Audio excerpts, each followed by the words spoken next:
Good morning everyone.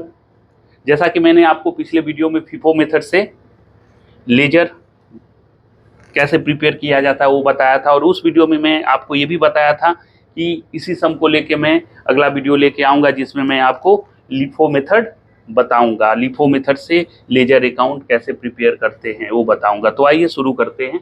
ठीक है, okay, वही सम है जैसा आप लोग अगर पिछला वीडियो अगर देखे होंगे तो। और एक बार मैं फिर से रिपीट कर दे रहा हूं कि 1 जनवरी 2009 को ऑर्गेनाइजेशन परचेज करता है 400 units at the rate of ₹2 each. 15 जनवरी 2009 को ऑर्गेनाइजेशन परचेज करता है 500 units at the rate of ₹3 each. और 20 जनवरी 2009 को इशू करता है 700 यूनिट्स। ओके, अब इसको हम लोग को बनाना है लिफो मेथड से। जैसा कि आप लोग देख रहे होंगे, ये पिछले वीडियो का फीफो मेथड से मैं आपको बताया था। ठीक है, अब वहां पे stock ledger under LIFO method हम लोग को करना है। ठीक है, तो वहां पे लिफो कर देते हैं।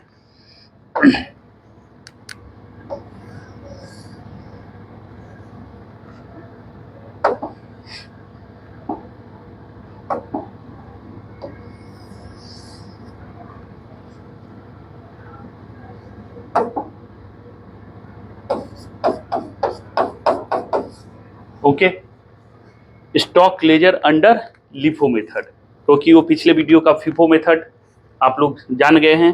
अब हम लोग इस वीडियो में लिफो मेथड से बनाने जा रहे हैं, तो वहां पे फीफो के जगह पे आप लिख दीजिए LIFO method. Okay, last in first out. तो शुरू करते हैं।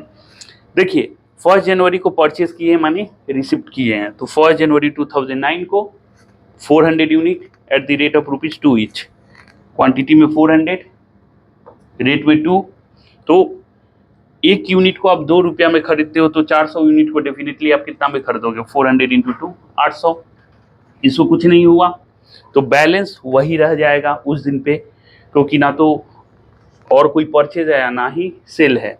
तो 400 क्वांटिटी में, रेट में 2 पर यूनिट, तो 400 इंटू 2 अमाउंट हो गया 800। ओके, अब आइए 15 जनवरी को 2009 परचेज हुआ है 500। तो रिसिप्ट हम लोग किए हैं, क्वांटिटी में डाल दिए 500, ₹3 करके ईच है। तो 500 इंटू 3 हो गया 1500, 1500। ओके, इशू कुछ नहीं हुआ है। अब बैलेंस करते हैं। बैलेंस में पहले से ऑलरेडी आपका 400 यूनिट्स है, 2 ईच करके, तो 400 इंटू 2 800। और 15 जनवरी को और 500 यूनिट आता है, तो हमारे पास टोटल हो गया 900 यूनिट्स। ओके, और इस 500 का रेट है 3 ईच, तो 500 इंटू 3 1500, तो ये हो गया 2300। यहाँ तक तो सेम है। ओके, फीफो मेथड में भी सेम है यहाँ तक। इसके बाद जब आप इशू करोगे, अब वहां से सीखो। 20 जनवरी 2009 इशू हुआ 700, तो रिसिप्ट में कुछ नहीं। तो जैसा कि मैं आपको पिछले वीडियो में भी बताया था कि जब आप इशू करोगे तो इशू करने से पहले, जैसे 20 जनवरी को आप इशू कर रहे हो, तो जस्ट उसके ऊपर वाला आपको ट्रांजेक्शन्स देखना है। ठीक है, जस्ट उसके ऊपर वाला ट्रांजेक्शन। 20 जनवरी के ऊपर क्या है? 15 जनवरी। ठीक है, तो 15 जनवरी का सीधा बैलेंस में जाइएगा। ठीक है, बैलेंस में आपके पास 2 आइटम है, 400 और 500। ठीक है, पहले 400 आया, फिर 500 आया, और ये लिफो मेथड है, लास्ट इन फर्स्ट आउट।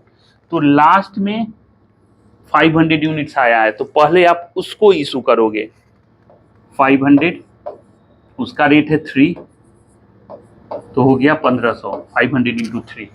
हमको इशू करना कितना है? 700 यूनिट हम लोग को इशू करना है। 500 का, ठीक है, व्यवस्था हो गया, यहाँ से ले लिए हैं, क्योंकि लिफो मेथड है, जो लास्ट में आएगा पहले उसको सोल्ड आउट करना है। 500 यहाँ से ले लिए, हमको 700 यूनिट करना है, और हमको 200 यूनिट्स चाहिए। तो 200 कहाँ से लेंगे? डेफिनेटली यहाँ से लेंगे, 400 यूनिट में से 200, 700 यूनिट हो गया हमारा। तो यहाँ से 200 ले रहे हैं, तो इसका रेट कितना है? ₹2 करके है पर यूनिट। ठीक है, तो 200 इंटू 2 400 हो गया, 1900। ठीक है, अब हमको बैलेंस करना है। ठीक है। तो बैलेंस जब हम करेंगे, ठीक, तो 400 से आप 200 ले चुके हो, तो बचा है कितना, 200। 400 से आप 200 यूनिट इशू कर चुके हो, सोल्ड कर चुके हो, तो रिमेनिंग कितना बचा, 200। तो इसका रेट है 2 रुपया करके, ठीक है। तो 200 इंटू 2, 400। अब ये जो 500 यूनिट है, ये तो टोटली आपका सोल्ड आउट हो चुका है, इसको तो पहले ही हम लोग ले चुके हैं, तो ये बचा हुआ नहीं है। तो ये बचा हुआ है, इसमें से 200 यूनिट बचा हुआ है, उसका रेट है 2 रुपया करके, तो 200 इंटू 2, 400। तो ये सम से हम लोग सीखे लिफो मेथड से क्लोजिंग स्टॉक का वैल्यू, और क्लोजिंग स्टॉक का वैल्यू आया according to this some 400 rupees. आशा करते हैं कि आप लोग को समझ में आया होगा। तब तक के लिए थैंक यू।